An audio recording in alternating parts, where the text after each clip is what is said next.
이 시간 성경 말씀 봅니다. 사도행전 13장 21절에서 23절까지 보겠습니다. 성경 사도행전 13장 21절에서 23절까지 우리 한 절씩 교독하시고 23절은 같이 읽겠습니다. 21절 제가 먼저 봅니다. 그 후에 그들이 왕을 구하거늘 하나님이 베냐민 지파 사람 기스의 아들 사울을 40년간 주셨다가 회하시고 다윗을 왕으로 세우시고 증언하여 이르시되 내가 이새의 아들 다윗을 만나니 내 마음에 맞는 사람이라 내 뜻을 다 이루리라 하시더니 하나님이 약속하신 대로 이 사람의 후손에서 이스라엘을 위하여 구주를 주셨으니 곧 예수라. 아멘. 할렐루야. 오늘 주님 앞에 나와서 예배드리는 저와 여러분 모두를 하나님이 사랑하십니다. 말씀을 통해서 큰 은혜 주실 줄로 믿습니다. 우리 옆에 분들 앞뒤로 다정하게 인사합니다. 참 잘 오셨습니다. 예수님 사랑으로 사랑합니다 하고 인사하겠습니다. 사무엘상 16장 7절에 보면 사람은 외모를 보거니와 나 여호와는 중심을 보느니라, 이런 말씀이 있습니다. 하나님께서 사무엘 선지자로 하여금 베들레헴 이새의 아들 가운데 한 사람에게 기름을 부어서 사울왕을 대신하여 이스라엘의 두 번째 왕으로 삼으라, 이런 하나님의 명령된 말씀을 듣고 사무엘이 베들레헴 이새의 집에 갔습니다. 그리고는 그 아들 8이 있는데 첫 번째 아들이 엘리압입니다. 그래서 그 맏아들 엘리압을 보는 순간 키도 크고 준수하고 이가 왕감이구나 하고 사무엘이 생각한 거예요. 그런데 하나님은 그렇지 않다라는 겁니다. 사람은 외모를 보는데 하나님은 중심을 보신다라는 거예요. 우리 그 말씀 한번 읽어보겠습니다. 사무엘상 16장 7절입니다. 같이 읽습니다. 여호와께서 사무엘에게 이르시되 그의 용모와 키를 보지 말라. 내가 이미 그를 버렸노라. 내가 보는 것은 사람과 같이 아니하니 사람은 외모를 보거니와 나 여호와는 중심을 보느니라 하시더라. 아멘. 할렐루야. 하나님은 어디를 보신다고요? 우리의 마음 중심을 보신다라는 거예요. 그래서 우리가 하나님 앞에 외모를 잘 보이려고 하는 게 아니에요. 우리의 마음 중심을 하나님 앞에 잘 먹고 그 하나님의 마음과 우리의 마음이 딱 하나로 돼야 될 줄로 믿습니다. 그래서 오늘 본문의 말씀을 의지해서 제목이 뭐예요? 하나님의 마음과 마음에 딱 맞는 사람. 하나님의 마음에 딱 맞는 사람. 그 사람이 누가 돼야 돼요? 저와 여러분들이 돼야 됩니다. 하나님의 마음에 딱 맞는 사람 되세요. 두씩 옆에 분들하고 그렇게 고백합니다. 시작. 집사님, 하나님의 마음에 딱 맞는 사람 되세요. 오늘은 다 잊어먹어도 이건 안 잊어먹을 것 같아. 그죠? 하나님 마음에 딱 맞는 사람 되세요. 오늘 본문에 하나님께서 이새의 아들 다윗을 만남에 하나님 마음에 맞는 자로다. 내가 하나님의 뜻을 다 이루리라. 그래서 결과적으로는요, 이 다윗의 후손 가운데 누가 오십니까? 예수님이 오시는 하나님의 뜻을 이루는 일에 이 다윗이 쓰임을 받았다. 오늘 본문대로만 보면은 그렇습니다. 그래서 내가 이새의 아들 다윗을 만나니 내 마음에 맞는 사람이라 내 뜻을 다 이루리라. 하나님의 마음에 딱 맞으면요, 그때부터는 하나님의 뜻이 우리를 통해서, 우리 교회를 통해서, 여러분들을 통해서, 여러분들의 가정을 통해서 계속 이루어질 줄로 믿습니다. 다윗은요, 어려서부터 하나님 마음에 딱 맞는 사람이었어요.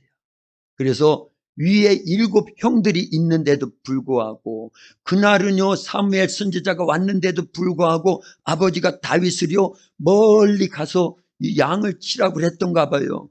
그러니까 7 형들을 다 사무엘 선지자가 기름을 부으려고 손을 다 봤는데 하나님은 계속 노 아니라는 거예요. 그래서 7, 그러니까 이 아들이 다냐, 그러니까 그 이새가 그러잖아요. 아들이 한 명 더 있기는 있는데요. 예, 현찮다 그 얘기예요. 그래서 들에서 양을 치고 있으니까 그럽니다. 그런데 사무엘은 그 아들 빨리 불러와라. 근데 오자마자 하나님께서 사무엘을 감동하신 거예요. 이가 크니 그에게 기름을 부어라. 그래서 다윗은 그날요 사무엘 선지자로부터 기름 부음을 받고, 기름 부음을 받음으로 인해서 먼 훗날 누가 된다는 거예요? 이스라엘의 왕이 된다라는 겁니다. 그래서 다윗은 소년 시절 사무엘 선지자로부터 기름 부음을 받고 나서부터 그날 이후에 여호와의 영에 크게 감동되었다라는 거예요. 누가요? 다윗이요. 예. 그래서 여호와의 영, 성령에 크게 감동된 다윗, 그때 이후로요 전쟁터에 나가서 군인이 아닌데도 불구하고 골리앗 앞에 설 수 있도록요 성령이 그 마음을 감동하시는 거예요. 여호와의 이름이 모욕을 당하고 여호와의 이름을 섬기고 여호와를 섬기는 이스라엘 군대가 모욕당하는 것을 소년이지만 그걸 견딜 수가 없는 겁니다. 그래서 의분이 차가지고 골리앗 앞에 서는 거예요. 너는 칼과 창과 단창으로 내게 오거니와 나는 만군의 여호와의 이름, 네가 모욕하는 이스라엘 군대의 하나님의 이름으로 내게 가노라. 그리고 물맷돌 갖고 나갔는데도 그걸로 이겨버려요. 하나님이 그 중심을 보시고 다윗을 도우셔서 큰 3m가 넘는 거예요. 그런 육중한 골리앗을 이만한 물맷돌 하나로 쓰러뜨리고요. 그에게는 칼이 없잖아요. 쫓아가가지고 쓰러져 있는 골리앗의 칼을 빼가지고 그 목을 탁 쳐서 그 머리채를 잡고 여호와께 영광, 아마 그랬을 것 같아요. 오늘날 우리로 말하면 뭐 했겠어요? 할렐루야! 예, 그랬겠죠. 그 소리를 듣고 이스라엘 백성들은 하나님이 우리 가운데 함께 하시구나, 원래 함께 하셨는데, 그때서야 용기 100배 가지고 블레셋과의 전투에 크게 승리한 줄로 믿습니다. 그리고 돌아올 때 여인들이 외치기를 사울이 죽인 자는 천천히요, 다윗이 죽인 자는 만만이로다. 그런데요 이 다윗은요 일생 동안요 하나님으로부터 어마어마한 사랑과 또 은혜와 축복을 받았습니다. 그래서 어려서 기름 부음을 받고 여호와의 영에 크게 감동되지요. 그리고 하나님께 늘 기도하면 하나님이 계속 응답 주십니다. 그래서 어떤 전쟁에 나가든지 백전백승할 수 있도록 모든 전쟁을 이기도록 하나님이 다윗과 함께 해주셨어요. 그리고 다윗도 변함없는 믿음을 갖고 전쟁에 임하기 전에 먼저 하나님께 여쭤보는 거예요. 그게 뭐예요? 기도입니다. 그래서 오늘날 우리도요 어떤 일을 하든지 작은 일이든 큰 일을 하든요 뭐부터 해야 된다? 기도부터 해야 되는 거예요. 그리고 하나님의 도움을 받아야 됩니다. 내주하시는 성령님이 우리를 감화하시고 감동하시는 대로 일을 결정하고 그 일을 행하는 거예요. 그러면 우리도 다윗처럼 백전백승하게 될 줄로 믿습니다. 다윗은 일생 동안에 단 한 번도요 전쟁에서 진 적이 없어요. 성경을 다 찾아보세요. 모든 전쟁을 이길 수 있도록 누가 역사하셨다? 하나님이 역사하셨어요. 왜요? 그 중심에 하나님을 사랑하고 받은 은혜와 사랑과 축복이 큼을 알고 늘 감사하면서 믿음으로 살았던, 말씀에 순종하면서 살았던 다윗을요 하나님께서 일생 동안 도우시고 은혜와 사랑을 베풀어 주시더라는 거예요. 그런 다윗의 마음과 같이 우리의 중심도 하나님을 향한 믿음이 있어야 됩니다. 할렐루야. 예. 그리고 이 다윗은요 그가 다스리는 동안에 그 나라가 최고로 부강합니다. 군사력도 최고로 강대해졌어요. 그만큼 하나님으로부터 이 다윗이 복을 받습니다. 그런데요 사무엘하 7장 1절에서 5절까지 보니까요. 그런 하나님의 사랑과 은혜와 축복을 다 받은 다윗의 마음에요. 그 중심이 얼마나 예쁜지 몰라요. 하나님이 보실 때 그게 하나님의 마음과 딱 맞는 마음이었다라는 거예요. 사무엘하 7장 1절에서 5절까지를 우리 한 절씩 교독하고 5절은 같이 읽겠습니다. 여호와께서 주위의 모든 원수를 무찌르사 왕으로 궁에 평안히 살게 하신 때에 왕이 선지자 나단에게 이르러 볼지어다 나는 백향목궁에 살거늘 하나님에게는 휘장 가운데 있도다. 나단이 왕께 아뢰되 여호와께서 왕과 함께 계시니 마음에 있는 모든 것을 행하소서 하니라. 그 밤에 여호와의 말씀이 나단에게 임하여 이르시되 같이요. 가서 내 종 다윗에게 말하기를 여호와께서 이와 같이 말씀하시되 네가 나를 위하여 내가 살 집을 건축하겠느냐. 아멘. 1절 보세요. 여호와께서 주위의 모든 원수를 다 무찌르게 하사 왕으로, 어떤 왕으로? 다윗 왕으로 궁에 평안히 살게 하신 때에 다윗은요, 마음이 중심이 하나님을 항상 향해 있었는데 자기가 이제 모든 전쟁 그리고 많은 원수들, 대적자들 얼마나 많이 있었습니까? 그런데 그걸 다 물리치도록 하나님이 역사를 해주셨거든요. 그리고 자기는 이제 백향목 궁에서 편안하게 지내는데 마음 한구석에서 계속 감동되는 거 있었어요. 그게 뭐냐면 다윗 자기는요 지금 백향목 궁에서 편안하게 지내고 있는데 하나님은 어디에 계신다고요? 휘장 가운데. 그 휘장이 뭐예요? 성막, 텐트로 만들어져 있는, 그건 모세 때 지어진 성막입니다. 그렇지요? 모세 때 지어진 성막, 그 안에 하나님이 여전히 계시는 거예요. 자기는 일일이 기와 집에 의리의리한 궁궐에서 살고 있는데 하나님은 초라한, 몇 평 되지 않아요. 여러분들이 앉아 계신 곳이 옛날 성막으로 말하면 어디예요? 성소, 제가 서 있는 곳은요 지성소인데요. 여러분들이 앉아 계시는 이 성소가 12평입니다. 12평. 지성소는 6평이에요. 합쳐봤자 20평도 안 되는 곳을 하나님은 그 성소에 거기에 계시는데 이 지성소는 6평밖에 안 되는데 어디에 계시요? 항상요. 하나님은요.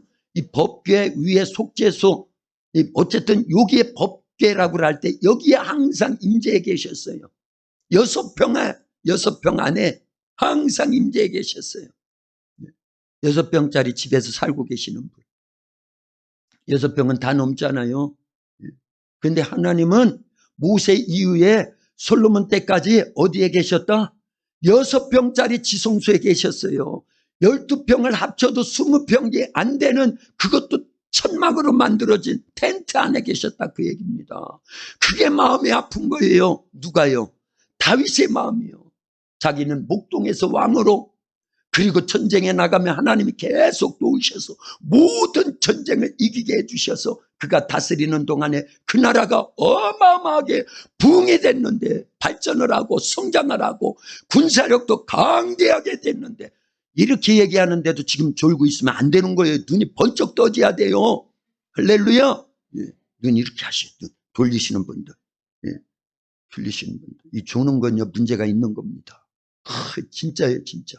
그러니까 이거 안 돼요. 졸면은요, 눈이 이렇게 졸면은 귀가 막힙니다. 그러면 말씀이 안 들려오는 거예요. 눈 뜨고도 생각을 빼앗기는데 중요한 겁니다. 말씀을 드려야 돼요. 믿음은 어디서 나니까요? 들음에서. 그 들음은 누구의 말씀으로 말미암아? 그리스도의 말씀으로 말미암아 드려야 됩니다. 못 듣게 하는 거예요 지금요. 그 정신 바짝 차려야 됩니다. 할렐루야. 어디까지 얘기했어요? 하나님은 12평, 6평, 20평도 안 되는 그런 휘장 가운데, 성막 가운데 여전히 계셔요. 자기는요 일일이 기와지. 그 당시 최고의 목재가 백향목이에요. 지금도 그건 구하기도 힘든 거예요. 그런 어마어마한 성전에서 살고 있는데 하나님은 여전히 그런 곳에서 성막이 전체가요 50m, 25m밖에 안 돼요. 사방이. 그렇게 하면 곱하기 하면 딱 나오잖아요. 제가 지금 곱하기가 안 돼가지고 그러는데 누가 곱하기 해봐요. 몇 평인가? 300 몇 평밖에 안 됩니다. 전체야 387평인가 뭐 그러더라고요. 우리 교회가 300평이 되지만 300평입니다. 저기 잔디밭하고 여기 들어오는 35평까지 해가지고 처음 개척할 때 685평이었어요. 우리 교회만 또 안 되는 거예요. 우리 교회만 또 하나님이 계시는 성전이 그 성막이 전체 평수가, 그런데 성수에 들어오면 12평, 지성수에 들어오면 6평, 20평도 안 되는 그 평수에 그것도 천막으로 돼 있다 그 얘기입니다. 그런 초라한 곳에 하나님이 계시는 거예요. 그게 다윗이 생각한 거예요. 그래서 마음이 아픈 겁니다. 구약을 대표하는 두 사람이 있다고 마태복음 1장 1절에서 말씀하지요. 누구지요? 아브라함과 다윗. 아브라함과 다윗의 자손 예수 그리스도의 세계라. 마태복음 1장 1절에서 그렇게 하고 마태복음, 그 다음에 복음서, 그 다음에 사도행전, 서신서, 신약 성경이 열리는 대문이거든요. 마태복음 1장 1절은요. 그런데 구약을 대표하는 두 사람 누구를 거론하더라고요? 아브라함과 다윗입니다. 그 외에도 믿음의 사람들은 엄청나게 많지요. 그런데 왜 딱 두 사람만 거론을 했느냐? 아브라함의 마음은 누구 닮은 마음? 하나님 마음. 다윗의 마음은 누구 닮은 마음이 있었다고요? 예수님 마음이 있었어요. 그 안에요. 왜냐? 다 설명했어요. 실은요. 혹시 처음 듣는 분이 몇몇 계시는 것 같아가지고 다시 설명하는 것뿐입니다. 아브라함은요, 창세기 22장에 보니까 하나님이 뭐라고 말씀하셔요? 네 아들 독자 이삭을 무리아산으로 데리고 가서 번제물로 바쳐라. 순종했어요? 안 했어요? 했습니다. 똑같은 거예요. 하나님 아버지도 아들 누구 바쳤어요? 예수님을 뭘로 바쳤어요? 번제물로 바쳤어요. 어디에 했어요? 십자가가 어디에 있었어요? 예루살렘 지역 골고다예요. 거기가 모리아 산이 있는 곳입니다. 똑같은 장소였다 그 얘기입니다. 할렐루야. 예, 그걸 2000년 전에 아브라함을 통해서 이미 퍼포먼스를 해보신 거예요. 그리고 2000년 후에 오실 예수님이 그것을요, 사실은 아브라함은 아들 이삭을 바치려고만 한 거지요. 예. 바쳤어요? 바쳤는데 안 바쳤어요? 안 바쳤는데 바쳤어요. 대신에 누가 죽었어요? 순양이 죽었고 먼 날 누가 대신 죽으실 걸 예표한 거예요? 예수님이 대신 죽으실 것을 예표한 거예요. 그래서 하나님의 마음을 고스란히 누가 갖고 있었다? 아브라함이요. 전무후무한 겁니다. 성경에 누가 아들 독자, 그것도 외아들을 바치라고 하나님께서 한 번도 하신 일이 없어요. 누구에게만 하신 거예요?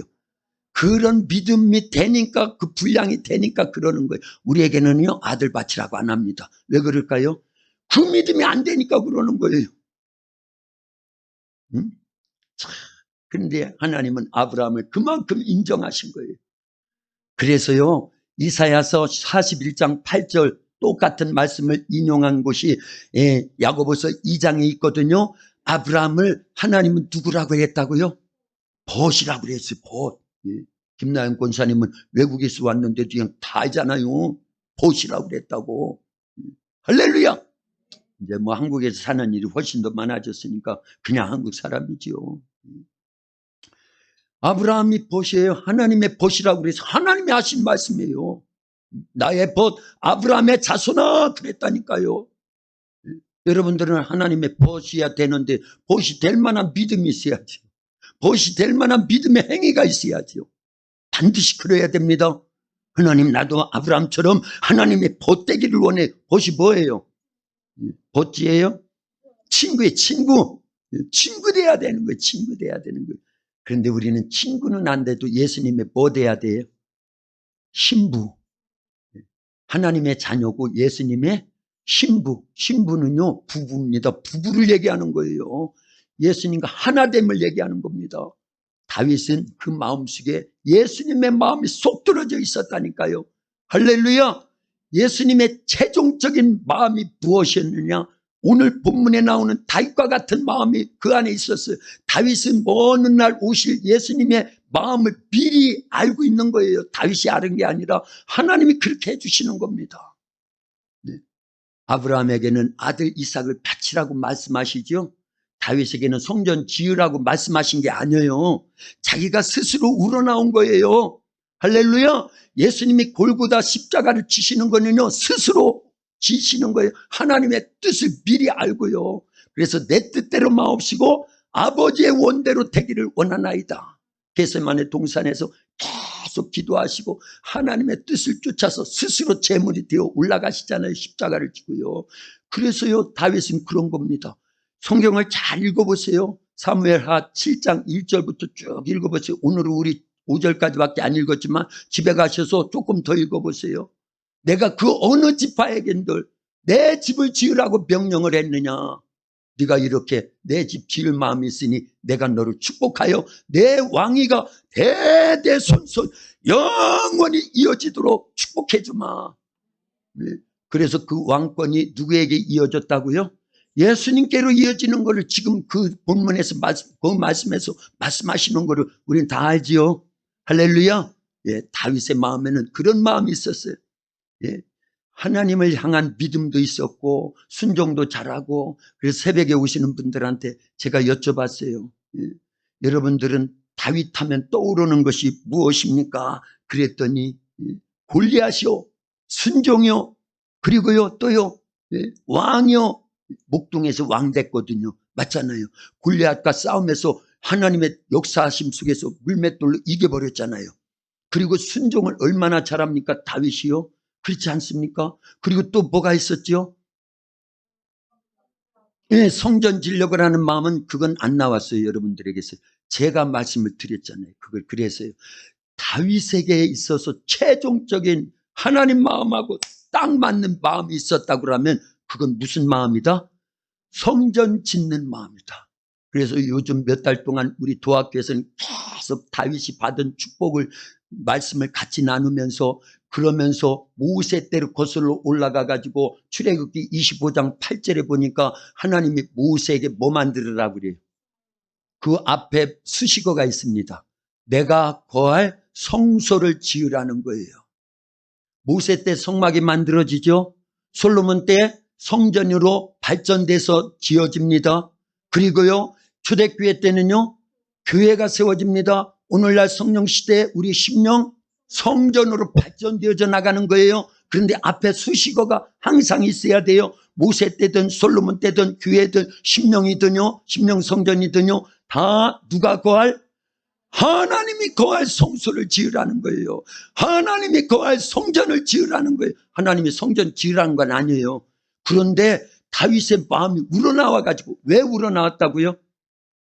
하나님으로부터 일생 동안 받은 사랑과 은혜와 축복이 어마어마했잖아요. 어마어마했어요. 다윗은요, 원래 직업이 뭐였어요?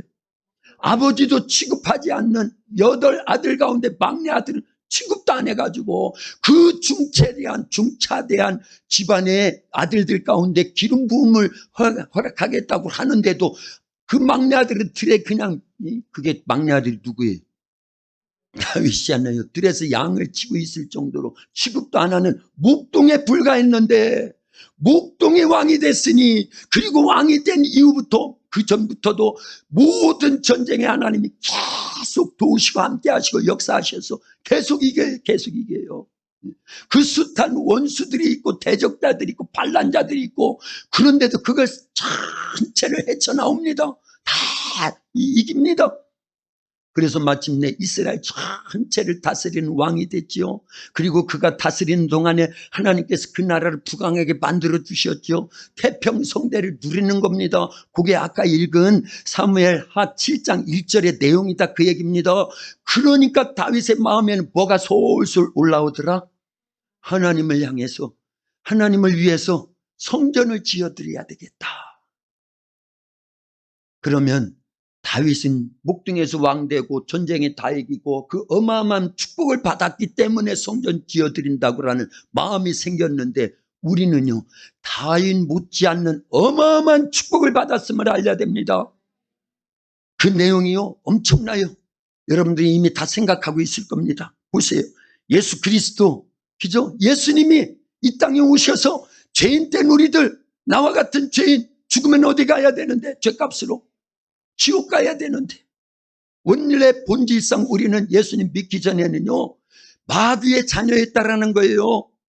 진노의 자녀였다고 성경에 기록되어 있습니다. 마귀의 자녀였다고라고요. 너희 아비 마귀에게서 났으니 하면서요. 요한복음 8장 44절 거기에 보면 나와요. 그 말씀이요. 물론 그게 바리새인들을 책망하는 말씀이지만 오늘날 우리에게 하시는 말씀으로 드려야 됩니다. 우리는 본질상 누구의 자녀였다고요? 마귀의 자녀였고 우리가 죽으면요 어디 가게 돼 있었어요? 원래가요 지옥이요, 지옥이요.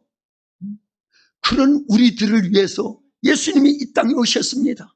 하나님의 아들로서 우리를 위해서 십자가에 달려 피 흘려 죽으시고 우리를 죄와 저주와 지옥에서 구원해 주셨습니다. 나를 위해 죽으신 예수 그리스도는 하나님의 아들로서 창조자요 심판주요 절대자이십니다. 우리가 이렇게 엄청난 분에게 구원을 받았으니 예수님은 부끄러워할 대상이 아닙니다. 자랑해야 할 대상이에요. 그 큰 사랑과 은혜와 축복을 예수님을 통해서 우리가 다 받았습니다. 그거 아시죠? 그렇다고 하면 다윗이 받은 일생 동안 다윗이 받아서 누렸던 것보다 우리는요 예수님의 피의 공로로 죄사함을 받고 예수님의 목숨값과 우리의 목숨을 맞바꿔 주신 거예요. 그래서 우리가 얼마짜리라고요? 예수님짜리예요. 예수님이 죽으시고 우리는 살아난 거예요. 네. 그 엄청난 거. 하나님이 사람 돼서 이 땅에 오시니까 예수님이에요. 왜냐하면 피 흘려야 되니까요. 예? 피 흘림이 없으면 사함이 없기 때문이에요. 다윗은요 예수님의 피 조금도 묻혀있지 않았습니다. 우리는요 아주 범벅을 하고 있어요. 피. 누구의 피로요? 예수님의 피로 완전히 그냥 씻음 받았고요. 그래서 죄를 도말해버렸어요. 지옥도 않게 되어 있습니다.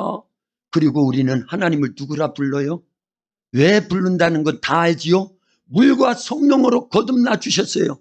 하나님이 나 주셨다니까요. 성령으로요. 우리를요. 다윗은요. 여호와의 영에 크게 감동된 것뿐입니다. 그래서 성경을 잘 보면은요. 구약은요. 다 하나님과 동행했다는 게 동행이요. 그런데 오늘날은요. 하나님이 성령님으로 우리 속에 함께 계시 함께. 동행이라는 단어하고 함께라는 단어는요. 물론 구약에도 함께라는 단어를 썼어요. 그러나 깊이 의미를 들어가 보면 그건 함께가 아니에요.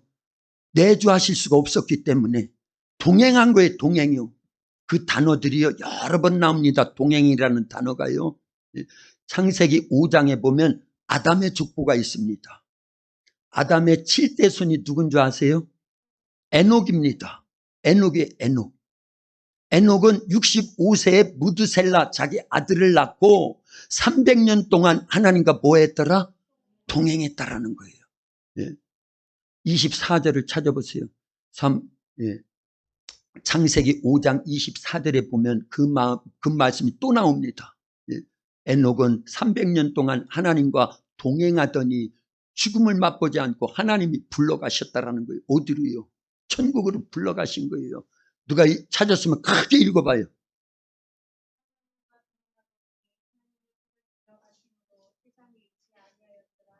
아멘. 그렇게 놓고요.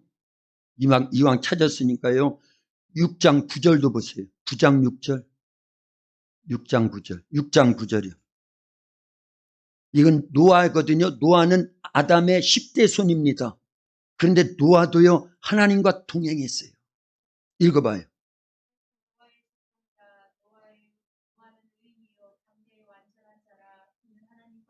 하나님과 동행하더니 그러잖아요. 구약은요 그 훌륭한 믿음의 사람들이 다 하나님과 함께라는 단어가 아니라 실제는 뭐라는 단어로 써야 된다? 동행했다라는 겁니다. 동행이라는 거는요 종이 주인을 따라가는 걸 동행이라는 거예요. 신하가 임금을 졸졸졸졸 내시들 그러잖아요. 그게 동행인 거예요. 졸졸졸졸 따라가는 걸 동행이라 그러는 거예요. 옆에 있을지라도 그건 동행인 거예요. 함께라는 건요. 아예 같이 사는 걸 얘기하는 겁니다. 부부가 함께 사는 걸 그걸 함께라고 하는 거예요. 그래서 요한복음 16장 20절에도 보면은요, 아버지가 내 안에, 내가 너희 안에, 너희가 내 안에, 이거 하나라는 거예요. 하나요. 우리를 그렇게 높여주셨습니다. 누가요? 예수 그리스도께서요. 할렐루야. 무엇으로요? 자기 피값으로요. 자기 목숨값으로요. 우리를 그렇게 동행해 함께 해주시기를 원하시는 거예요. 그래서 마태복음 28장 20절 제일 끝절이거든요. 마태복음에. 그리고 그 뒤 하반절에 보면 볼지어다 내가 세상 끝날까지 너희와 항상 함께 하겠다는 거예요. 함께 하겠다라는 거예요. 누구로요? 성령님으로요. 성령님으로요. 참 대복 받았어요. 우리 옆에 분들에게 그렇게 둘씩 얘기해요. 집사님 대복 받았어요. 대에다가 크게 해야 돼.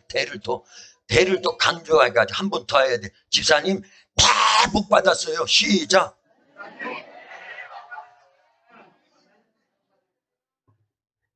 왜 대복 받았어요? 다윗보다 우리가 더 큰 복을 받은 거예요. 다윗보다 더 은혜를 많이 받은 거예요.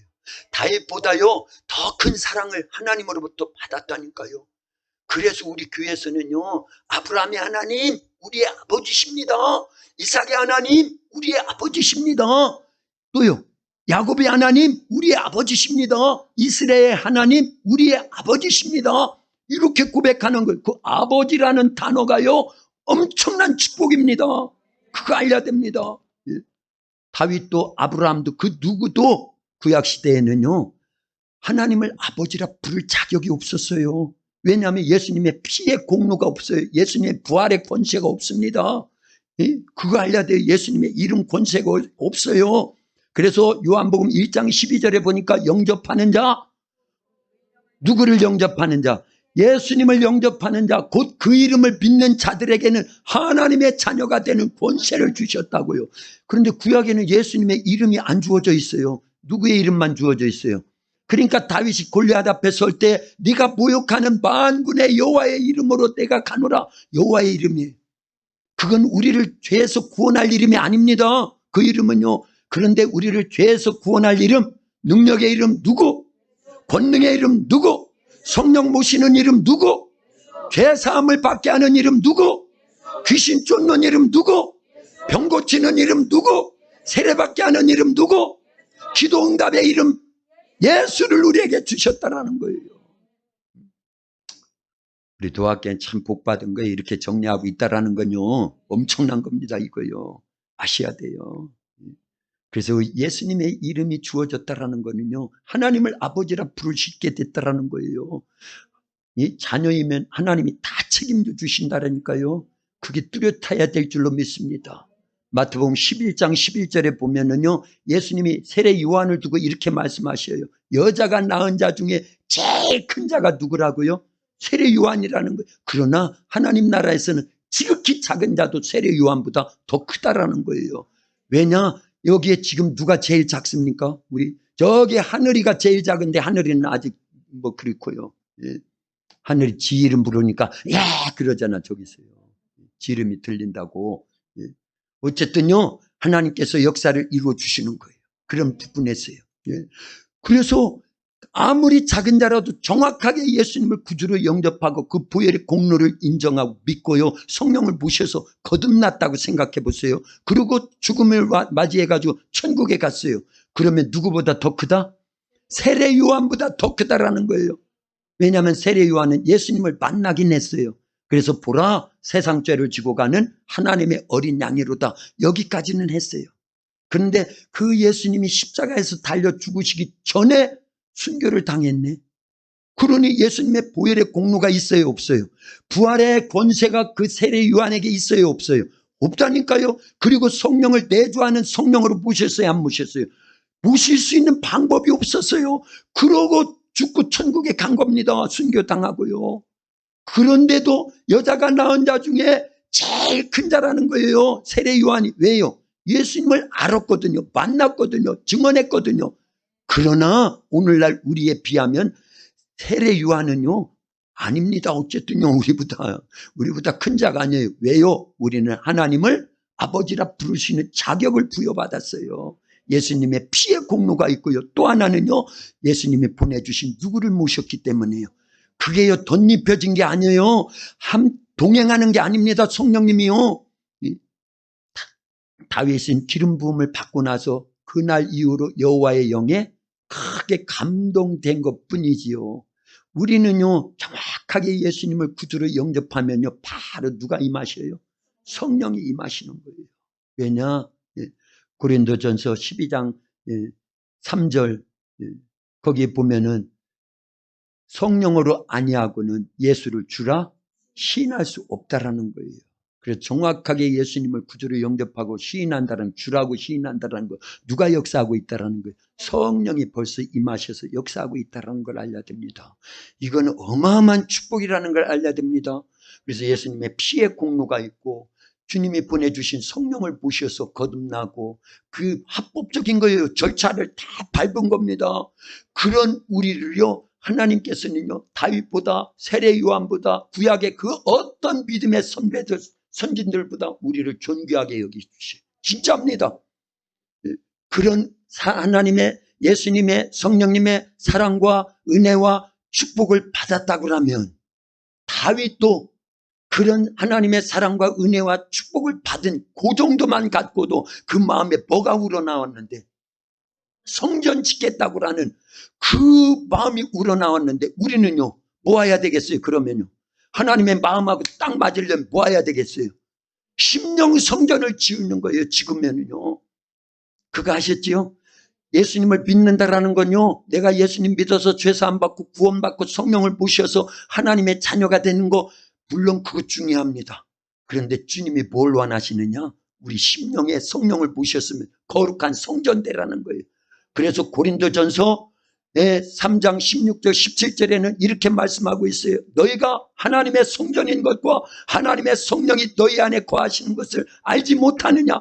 누구든지 하나님의 성전을 더럽히면 하나님이 그 사람을 멸하시리라. 하나님의 성전은 거룩하니 너희도 그러하니라. 그래서 예수님께서요, 마태복음 21장에 가보면은요, 성전에 입성하십니다. 예루살렘 성전이에요. 그런데 그 안에 짐승떼들이 있고요, 돈 바꾸는 사람들의 상이 있고요, 비둘기 파는 사람들이 있고요. 아니, 성전에, 교회 안에 이런 장사치들이 있고 짐승떼들 우글거리고 있고 다 돈벌이 하려고 했거든요. 그래서 예수님이 화가 얼마나 나셨겠어요. 노끈으로 채찍을 만들어서 짐승들을 다 내쫓고요, 그 상을 막 뒤집어 엎으면서 뭐라고 말씀하셨어요? 내 집은 기도하는 집이라 일컬음을 받을 것인데 너희는 강도의 수구를 만들었다. 그게요, 우리 심령 성전인데 그걸로 한번 생각을 해보세요. 진짜입니다. 예수님이 예루살렘 성전에 들어가셔서 그렇게 화를 내셨다고 하면 우리의 심령 성전에는 예수님이신 성령님이 와 계신다, 그 얘기입니다.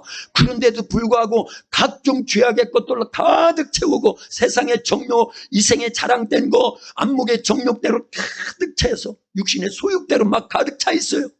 이 더러워진 것을 성령이 보실 때 뭐라고 책망하시겠냐, 그 얘기예요. 내 집은 기도하는 집인데 너는 뭐를 만들었도다? 강도의 소굴을 만들었도다. 아무리 대궐 같은 큰 집이라도요, 거기에 강도가 살면 무슨 집이에요? 소굴이에요. 그게 소굴, 강도의 소굴. 그러나 아무리 초라한 초가집이라 할지라도 임금님이 하룻밤 머물고 계신다고 하면 그 집은 무슨 집이에요? 임금님이 계시는 대궐인 거예요. 작은 집이라고요? 아니에요. 누구를 모셨느냐에 따라서, 누가 거하고 있느냐에 따라서 강도의 소굴이 될 수도 있고요, 귀신의 집이 될 수도 있다, 그 얘기예요. 제 말이 아닙니다. 오해하지 마세요. 마태복음 12장 43절에서 45절까지 보면은 예수님이 이렇게 말씀하셔요. 더러운 귀신이 사람에게서 나갔을 때 물 없는 곳으로 다니며 쉬기를 구하되 쉴 곳을 얻지 못하고 이에 이르되 내가 나온 내 집으로 돌아가리라 하고 와보니 그 집이 비고 청소되고 수리되었거늘 이에 가서 저보다 더 악한 귀신 7을 데리고 들어가서 거하니 그 사람의 나중 형편이 전보다 더욱 심하게 되느니라. 이 악한 세대가 또한 이렇게 되리라. 아멘. 이 내용 여러 번 봤지요? 네. 귀신은요, 어디를 제일 좋아한다고요? 자기 집이 어디라는 거예요? 사람 속이 자기 집이라는 거예요. 내 나온 집으로 다시 돌아가야 되겠다. 어디서 나왔는데? 사람에게서 나왔거든요. 제 말이 아니라니까 예수님이 하신 말씀이에요. 마태복음 12장 43절부터 45절까지 집에 가셔서 다시 한번 찾아보아야 됩니다. 그래서 우리의 심령은요, 하나님이 성령으로, 예수님이 성령으로 계시는 성전이 될 수도 있지만 강도의 소굴도 될 수 있다 없다? 그걸 말씀하셨고 귀신의 집도 될 수 있다 없다? 그걸 말씀하는 거예요. 그런데 우리는 예수님의 피의 공로, 십자가상에서 흘리신 그 피의 공로, 그리고 예수님의 그 죽음의 목숨값으로 우리를 건져주시고 살려주시고 구원해 주셔서 깨끗한 심령이 되어 성령을 부으신 거룩한 성전이 되었는데, 그래서 우리는요 계속 다윗과 같은 그런 심정을 가지고 심령 성전을 지어드려야 되겠다. 우리가 받은 은혜가 크다니까요. 모세보다도 다윗보다도 아브라함보다도 세례 요한보다도 우리가 받은 은혜, 사랑, 축복이 훨씬 큽니다. 그런다고 하면 우리도 다윗처럼요 하나님의 성전을 지어드려야 되겠다. 모세는 직접 들었지요. 예? 내가 거할 성소를 지으라고. 그래서 성막을 짓게 되는 거지요. 하나님이 거하시려고 하는 거예요. 이미 우리는 성령 하나님을 모시고 살기 때문에 반드시 우리의 심령은 뭘로 만들어져야 된다? 거룩한 성전, 심령 성전으로 만들어 가야 되는 거예요. 그러지 않으면 주님으로부터 뒤지게 혼납니다. 뭐라고 혼날까요? 강도의 소굴을 만들었다고, 귀신의 집을 만들었다고 뒤지게 혼나는 거예요. 쉽게 말하면요.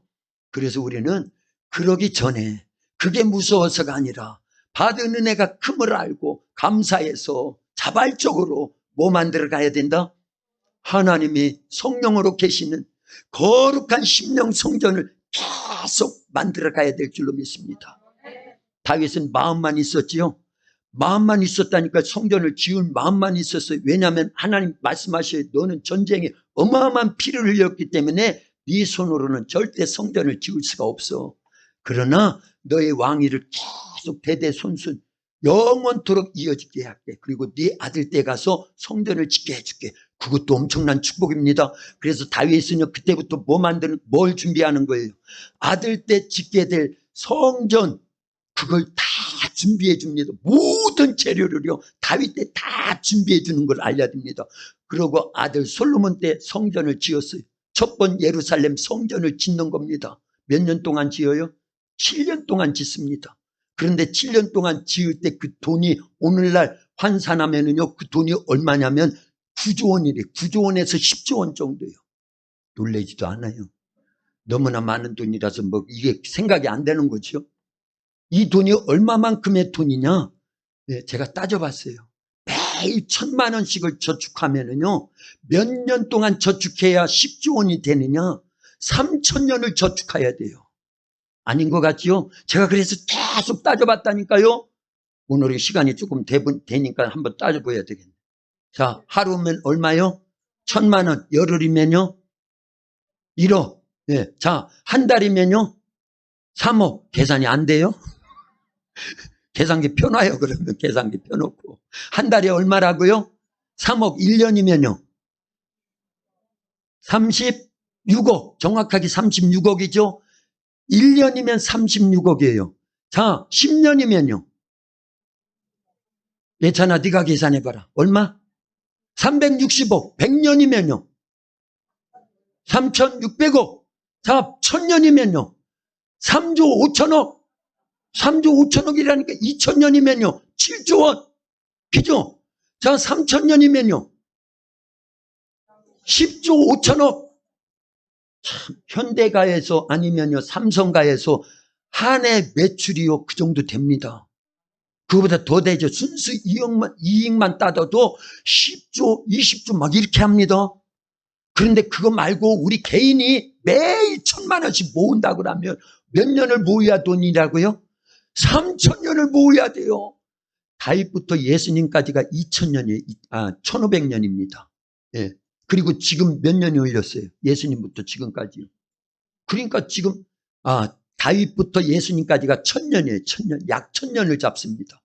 그런데 그 예수님부터 지금까지가 2,000년. 만약에 우리가 은혜를 많이 받아서, 다윗은 왕이니까 가능했다니까. 그리고 이미 축복을 해주셔서 어마어마한 전쟁에 그 노량물이 어마어마하게 많습니다. 그러니까 가능했어요. 그런데 우리 개인이 다윗 시대에 태어났다고 한번 생각해 보세요. 그리고 성전을 지어 드려야 되겠다 하고 돈을 모읍니다. 그래도 부장가 봐 1,000만 원씩 모을 수 있어가지고 하루에. 예? 그래서 모았는데 얼마가 돼야 된다? 10조 원이 돼야 되는데 몇 년까지를? 3,000년을 다윗 시대부터. 그런데 사람은 3,000년 살아요? 그래서 안 되는 거예요. 그래서. 그런데 될 수 있는 방법이 있어요. 지금은요. 우리는 다윗보다 훨씬 더 중요한, 다윗은요 예루살렘 성전을 지으려고 한 거예요. 자기 당대는 못 지어서 다 준비하고 어느 때 지었다고요? 아들 때 지은 거예요.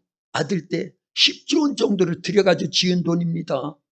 그런데 그게요 다윗의 왕위가 어느 때 끝나냐면은 시드기야 왕 때 끝납니다. 586년. 예수님이 이 땅에 오시기 전 BC 586년에 바벨론의 느부갓네살 왕에 의해 가지고 3차에 걸쳐서 그 유다 나라가 완전히 초토화됩니다. 그리고 예루살렘 그 성전도 싹 회파가 되고 거기에 있던 모든 기물들이요 성물들을 다 빼앗깁니다. 그리고 바벨론으로 가버렸어요. 가져가 버렸어요. 그때 이후로 다윗의 왕위는 끝난 거예요. 그러나 영적 왕위는요 예수님에게로 이어지니까 그게 되는 거죠. 그렇다면은요 보이는 성막 지금 있어요 없어요? 어디 있나 그거 찾으러 다니는 사람이 있대요. 지금도 성막에 법궤를 찾아서. 그런 영화도 있지요. 그러면 무슨 소용이 있어요? 그거 찾은들 그 안에 하나님이 계실까 안 계실까? 그러면 예루살렘 성전을 100개를 지어놓으면 하나님이 거기에 계실까 안 계실까? 안 계셔요. 지금은요 어디에 계신다는 거예요? 우리 심령 예수님을 믿고 구원받아 예수님의 피의 권세, 부활의 권세, 예수님의 이름 권세가 있는 우리 심령 속에 성령으로 지금 계신다 그 얘기예요. 그런데 왜 초라하게 놔둡니까? 우리의 심령 성전을. 우리의 심령 성전이 모세 때 그 성막만 못합니까? 우리의 심령 성전이 솔로몬 때 성전만 못합니까? 이미 회파돼서 없어져 버린, 지금 다시 만든다 한들 거기에서는 성령이 하나님이 계시질 않아요. 계실 이유도 없고요. 그래서 착각하면 안 됩니다. 교회가 아무리 화려해도요 성령이 떠난 교회는 교회예요 아니에요? 우리가요 아무리 겉이 화려하고 아주 그냥 준수한들 소용없어요. 그 속에 성령을 모시지 않았다고 하면 죽음과 함께 그 영혼이 어디 갈 건데요. 그래서 우리는 성령을 모셨다라는 것 가치를 인정하세요. 엄청나게 이미 축복을 해주신 겁니다. 그러면 우리가 해야 될 일은, 다윗은 그 정도만 은혜를 받고 사랑과 축복을 받아도 자기 일생 동안 모든 걸 투자해서 하나님이 거하신 성전을 짓는데 다 모든 걸 다 준비하고 그것도 짓지도 못했는데 아들 때 가서 짓잖아요. 그런데 그것도 회파돼서 없다니까요 지금요. 예루살렘 가보세요. 성전이요 그 통곡의 벽만 남아있고요 모슬림들이 다 그걸 점령을 해가지고 거기에다 모스크 황금돔이라고, 그 안에 깊이 들어가면 뭐가 있어요? 반석이 있다니까요. 그 반석이 뭐라 그러는 거예요? 그 돌이요 옛날 창세기 22장에 누구를 제물 삼았던 돌이라고 자기들이 착각 속에 있는 거예요. 그것도요 이삭을 놓았던 그게 모리아산이거든요. 그걸 성전 삼은 건데 지금은 모스크가 돼버렸다니까요. 처음 듣는 얘기신가? 할렐루야. 그러나 그건요 외형적으로 보이는 성전은 진짜 성전이 아니에요. 최종적으로 우리의 심령 성전을 이루시기 위한 과정 속에서 모세에게는 내가 구할 성소를 지어라. 다윗은 스스로 우러나가지고 성전을 지었고요. 그리고 초대교회는요 교회를 막 세워나가잖아요. 그러나 그것도 불완전하지요. 교회는 외형적인 것도 있지만 물론 우리의 심령교회입니다. 그래서 심령교회 성전을 세워나가야 될 줄로 믿습니다. 이 안에 누가 계시기 때문에요? 성령이 계신다 그 얘기예요. 이제는 성전 세우는 일에 우리의 심령 성전을 어떻게 만들어가는 일에 거룩하게. 그래서 말씀대로 살려야 되고요. 성령을 거역하면 안 되고, 그래서 항상 쉬지 말고 범사에 성령을 소멸하지 말라. 그 다음에요 예언을 범사에 헤아려 모든 것을 좋은 것을 취하고 악은 어떤 모양이라도 버려라. 대표적으로 그 말씀하는 거예요.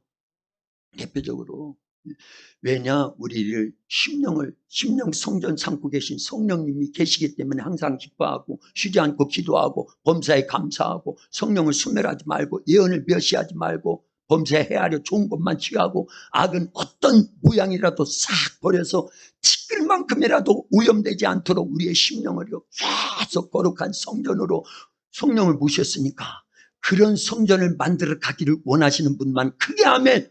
아멘. 기도합니다. 하나님 감사합니다.